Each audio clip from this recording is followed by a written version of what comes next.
আসসালামু আলাইকুম। বর্তমানে বিএনপির অবস্থাটা হচ্ছে শেখ হাসিনার আমলে র্যাব ডিজিএফআইকে যেমন মানুষ ভয় পেত কোনো কথা বলতে গেলে, আমার মনে আছে আমরা কেউ র্যাব বা ডিজিএফআইয়ের বিরুদ্ধে বা শেখ হাসিনা গভর্নমেন্টের কিছু কিছু বিষয়ে কথা বলতে অনেকে ভয় পেত। তখন আমি কিছু কথা লিখলে পোস্ট করলে অনেকে সাবধান করতো। বিএনপির এখন অনেক বড় বড় নেতা অনেকে আছেন যে ভাই সাহস করে আপনি কথাটা বলছেন। ঠিক একই পরিস্থিতি এখন বর্তমানে বিএনপির মধ্যে দেখতে পাচ্ছি। কীরকম? ইদানিং বিএনপিকে নিয়ে, বিএনপির কোনো ভুল ভ্রান্তি নিয়ে কথা বলতে গেলে, এটা তো আমি আসলে নিন্দা অর্থে লিখি না, কথাগুলো লিখি সংশোধনের জন্য। কারণ আমি যেহেতু বিএনপির কোনো পদবি বা বিএনপির থেকে কোনো সুবিধা আশা করি না, সো তাই আমি সাহস করে অনেক কথা বলতে পারবো। বাট যারা বিএনপির গুরুত্বপূর্ণ দায়িত্বে আছেন তারা অনেক কথা বলতে পারবেন না। ভালোবাসা দুই ধরনের হয়। একটা ভালোবাসা হচ্ছে আপনি সুবিধা না নিয়ে একটা মানুষের বা একটা প্রতিষ্ঠানে কল্যাণ কামনা করে তাকে নিয়ে আপনি তার ভুলগুলো ধরিয়ে দিলেন। আরেকটা ভালোবাসা হচ্ছে সেখানে আপনি ভালোবেসে তার কাছে থাকলেন, সুযোগ সুবিধা ভোগ করলেন, পারলে উপকার করলেন, বাট সুযোগ সুবিধাটা বেশি ভোগ করলেন। তা আমি হচ্ছি প্রথমটা, দ্বিতীয়টা না। আমি বিএনপির প্রতি ভালোবাসা আছে মানে আমি কনস্ট্রাকটিভ ক্রিটিসিজম করতে ভালোবাসি, সত্য বলার চেষ্টা করি। তো বর্তমানে বিএনপি নিয়ে কোনো কিছু লিখলেই অনেকেই আমাকে এই জিনিসটা লেখেন, ভাই এটা লিখছেন আপনি, দলের তো অনেকে অনেক কিছু মাইন্ড করবে। এই যে একটা ভীতি, সেই আওয়ামী লীগ আমলের র্যাব ডিজিএফআই নিয়ে যে ভয়টা ছিল, সেই ভয়টা বিএনপিকে নিয়ে কথা বলতে গেলে বিএনপির লোকেই কেন ভয় পান? কারণ হচ্ছে তাদের মনে ভয় হচ্ছে তারেক রহমানের আশেপাশে কিছু মানুষ থাকেন, এই মানুষগুলো তার বিএনপির ক্যারিয়ারটা ধ্বংস করে দেবেন।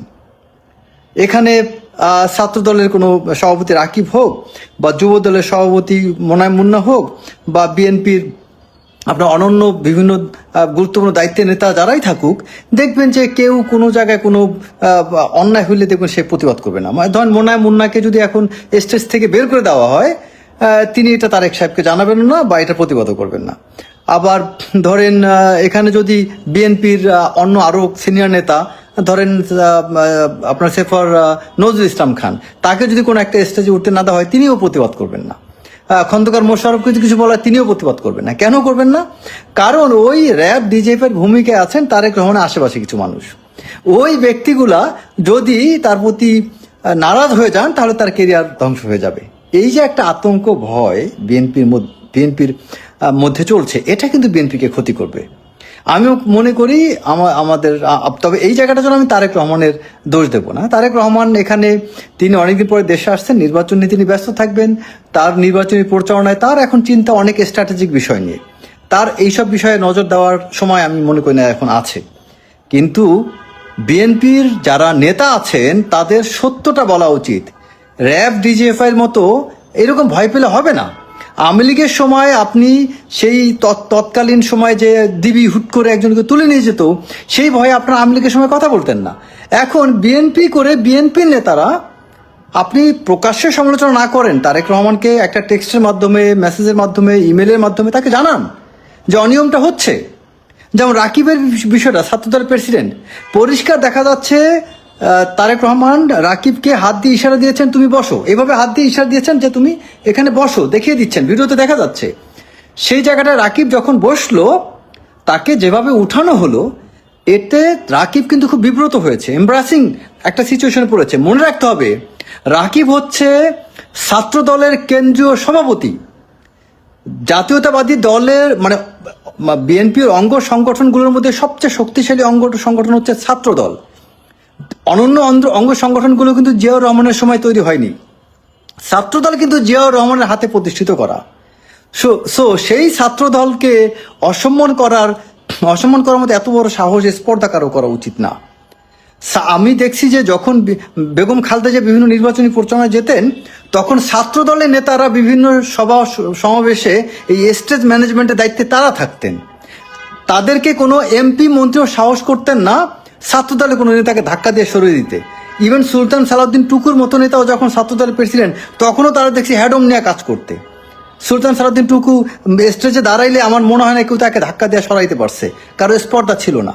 বাট রাকিবকে কেন করতে পেরেছে? এটা দুটো কারণ। একটা হচ্ছে রাকিবের অতি ভদ্রতা এবং তার আমি মনে করি তার স্ট্রং কমন লিডারশিপ হয়তো নেই।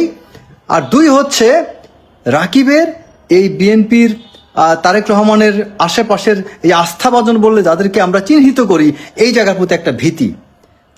যাদেরকে আস্থাভাজন মনে করি আমি, তাদেরকেও আমি দোষ দিতে চাই না। তাদেরকেও আমার ফেসবুকে একজনে কমেন্টস করতে, বোরহান নামে এক লোক, যে আস্থাভাজন ব্যক্তিদেরকে আপনি প্রশ্ন করছেন। আরে ভাই, তুমি তো গোলাম, মানে তুমি তো গোলামি করতেছো। তারেক রহমানের আস্থাভাজন তোমাকে কে বলছে এই কথাটা? এই যে বোরহান নামে যে ব্যক্তিরা আমাকে কমেন্টস করলেন, তারেক রহমান আস্থাভাজন, তোমাকে কে বললো আস্থাভাজন? রুমন আছে, মেহেদি আছে, অনেক আছে, তারা অনেক দিন ধরে বিএনপি অফিসে কাজ করছে, কষ্ট করছেন, তাদেরকে সেই হিসাবে পাশে রাখতেই পারেন। কিন্তু সেজন্য আমি অন্য সবাইকে আমি তাদেরকে বেশি আস্থাভাজন বানায় তাদেরকে বিতর্কিত করব, এটা তো ঠিক না। আপনারা এইভাবে কেন মানুষকে মাথায় তুলছেন? এতে তো তাদেরও ক্ষতি করা হয়, তাদেরকে তো মিসগাইড করা হয়। তারেক রহমানের পাশে একজন থাকতে পারে, আমি আজকে তারেক রহমানের পাশে থাকলাম, তিনি আমাকে কাছে রাখলেন, তার সাথে বিভিন্ন জায়গায় আমি চলাফেরা করলাম, বিভিন্ন সমাবেশে মিটিংয়ে গেলাম, তাই আমি আস্থাভাজন হয়ে যাব? What nonsense! আমি তো তারেক রহমানের সাথে আমি একই ফ্লাইটে আসছি, তাই কি আমি আস্থাভাজন হয়ে গেলাম? এটা কেমন কথা হলো? কেউ তারেক রহমানের সাথে ছবি তুললো, তার পাশে বসলো, তার সাথে অফিসে কাজ করলো, মানে আস্থাভাজন? What bloody আস্থাভাজন? আস্থাভাজন বলতে কি বুঝেন আপনি? বদরুদ্দোজা চৌধুরী বিএনপিতে কতদিন কাজ করেছিলেন মনে আছে? বিএনপি থেকে তাকে একসময় সরে দাঁড়াইতে হয়নি? মান্নান ভূঁইয়া কত বছর বিএনপিতে কাজ করেছিলেন, সরে দাঁড়াইতে হয়নি? নাজমুল হুদা বিএনপির শিষ্টলগ্ন থেকে কত কষ্ট করেছেন, কত কাজ করেছেন, সরে দাঁড়াইতে হয়নি? আস্থাভাজন বলে যে শব্দটা যে ব্যবহার করেন, এত ঢালাভাবে ব্যবহার করেন না। অ্যাকচুয়ালি হচ্ছে বিএনপির প্রতি ডেডিকেশন, এবং এইটা কতদিন থাকবে এটা শুধু বিএনপির সর্বোচ্চ নেতা তার একার দায়িত্ব না, যারা নেতা তাদেরও দায়িত্ব।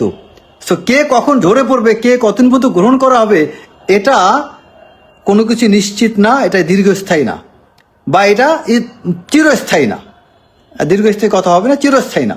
সো এই বিষয়গুলো আপনারা মাথায় রাখবেন। এবং এই যে চাটুকারিতা, এই আস্থাভাজন নাম দিয়া আপনার সত্য বলা থেকে দূরে থাকা, বিএনপির কনস্ট্রাকটিভ ক্রিটিসিজম না করা, বা কেউ একটা ভুল করছে আমি ভয়ে কিছু বললাম না, এটা বিএনপিকে ধ্বংস করবে, ক্ষতি করবে। এবং আমি মনে করি রাকিবের উচিত ছাত্রদলে তার কমান্ড লিডারশিপটাকে এস্টাবলিশ করা, ছাত্রদলকে সাহসী একটা সংগঠন হিসেবে দাঁড় করানো, ছাত্রদলের নেতাকর্মীদেরকে মোটিভেট করা, তাদের অন্তরে সাহস সঞ্চার করা, এবং তাকে বীর দর্পে দাঁড়িয়ে থাকা, এবং নীতি নৈতিকতাও তাকে বজায় রাখা। বিএনপি নিয়ে যেসব বিষয়, এই যে বিভিন্ন মানুষ বিএনপি নিয়ে যে চাঁদাবাজি এটা ওটা বিভিন্ন তকমা লাগানোর চেষ্টা করতেছে, এগুলো থেকে নিজেদেরকে দূরে রাখা, যাতে মানুষ বিএনপি ছাত্রদল নিয়ে বাজে কথা মন্তব্য করতে না পারে, এবং ছাত্রদলকে সুসংগঠিত করা। এবং ছাত্রদল যখন খুব শক্তিশালী সংগঠন হবে, তখন মানুষ পরোয়া করতে বাধ্য হবে। আর আমি যখন ভুল ভ্রান্তি করবো, উল্টাপাল্টা কাজ করব, তখন আমার অবস্থান তো দুর্বল হবে, আমি তখন শক্তভাবে কথা বলতে পারবো না। আমি যদি দুর্নীতি করি, আমি যদি অপকর্ম করি, আমি এরকম জনসম্মুখে কথা বলতে পারবো না। আমি যখন সৎ থাকবো, সততা থাকবে, আমার যখন দুর্বলতা থাকবে না, তখন কিন্তু আমি কোনো কিছু ভয় পাবো না। সো রাকিবদের অতি ভদ্রতা তথা অনন্য যারা আছে, চুপ করে থাকা মানি আমি মনে করি এটা হচ্ছে অপরাধটাকে মেনে নেওয়া। আর যদি আপনি প্রতিবাদ করেন, অপরাধ, তার মানে আপনি অপরাধী না। আর আপনি চুপ থাকলেন মানে মেনে নিচ্ছেন আপনি অপরাধী। সো আমি বিএনপি যত অঙ্গ সংগঠন আছে সবাইকে বলবো, আপনারা ঠিকভাবে কাজ করেন। আপনাদের প্রতি কেউ অবিচার করবে, স্টেজ থেকে উঠাই দিবে, ওইখানে জায়গায় দাঁড়ায় যাবেন। যদি এটাকে যৌক্তিক মনে করেন, আপনার অন্তর বলে, আপনার বিবেক দেমাগ বলে, আপনার দেমাগ বলে যে আমি এই জায়গাটা ডিজার্ভ করি, বাট আমাকে এই ডিজার্ভিং জায়গাটা দেওয়া হচ্ছে না, দাঁড়িয়ে কথা বলেন। এতে কি হবে? আপনি সাময়িকভাবে পদ হারালেও অনেক মানুষের পদ টিকে থাকবে। আপনার প্রতি একটু সাময়িক অন্যায় হলো, অনেকগুলো মানুষের প্রতি জাস্টিসটা সার্ভড হবে। সো আপনারা অন্যায়কে প্রশ্রয় দিয়েন না। রিজিক আল্লাহ প্রদত্ত, পদ পজিশন সম্মান আল্লাহ প্রদত্ত। আপনার এই বিএনপি চেয়ারম্যান তারেক রহমানই তো তার 5 তারিখে বক্তব্যে বলেছিলেন, সূরা আল ইমরানের সেই আয়াতটা, যে আল্লাহ যাকে খুশি সম্মান ইজ্জত ক্ষমতা দান করবেন, যাকে খুশি তার থেকে সম্মান ইজ্জত বা ক্ষমতা ছিনিয়ে নেবেন। আল্লাহ সর্বময় কর্তৃত্বের অধিকারী, এই বিশ্বাস রাখেন। এটা তো আপনার নেতাই বলে, তারেক রহমানই তো বলছেন এই কথা তার বক্তব্যে। তাহলে কেন আপনারা তার আশেপাশের মানুষের ভয়ে আপনি কেন সত্য বলা থেকে দূরে থাকতেছেন? কেন ভয় পাচ্ছেন? ভয় পাওয়ার কি আছে? আওয়ামী লীগের আমলে যদি টিকে থাকতে পারেন, আপনার ভয় পাওয়ার কি আছে রে বাপ? কিসের ভয়? আপনার এত আতঙ্কগ্রস্ত হয়ে আপনাকে স্টেজ থেকে উঠাই দিল, আপনি বিড়ালের মতো ওখান থেকে পালাবেন। আপনি একবার চিন্তা করবেন না যে আমাকে লক্ষ লক্ষ নেতাকর্মী অনুসরণ করে, আমি একটা বড় সংগঠনের নেতৃত্ব দেই, এই সংগঠনের অভিভাবক আমি, আমার ইজ্জত মানে সংগঠনের ইজ্জত। আপনি যদি আপনার নেতার কাছে সত্য বলতে সাহস না পান, তাহলে আপনি তো বাংলাদেশের দুষ্কৃতিকারীর বিরুদ্ধে পারবেন না। আপনি কি করে শিবিরের বিরুদ্ধে পারবেন? কিভাবে আপনি আওয়ামী ছাত্রলীগের বিরুদ্ধে পারবেন? আপনি অন্যের সাথে পারবেন না। আপনি যদি বীর দর্পে শিবির ছাত্রলীগ সবার বিরুদ্ধে জয়লাভ করতে পারেন, তখন তারেক রহমানের সামনে বুকটা উঁচু করে আপনি দাঁড়ায় থাকতে পারবেন যে আমি দাঁড়ায় আছি কারণ আমার কৃতিত্ব আছে। আর লেজুর ভিত্তি করে কোনো কিছু পাওয়া যায় না। আমাকে যদি তারেক রহমান মূল্যায়ন না করে, আমি চুপ করে আমার জায়গায় আমি থাকবো। লেজুর ভিত্তি করার কি আছে? সত্যের উপর থাকলে একটা না একটা সময় আপনাকে মূল্যায়ন করবেই। সবাই ভালো থাকবেন। আসসালামু আলাইকুম।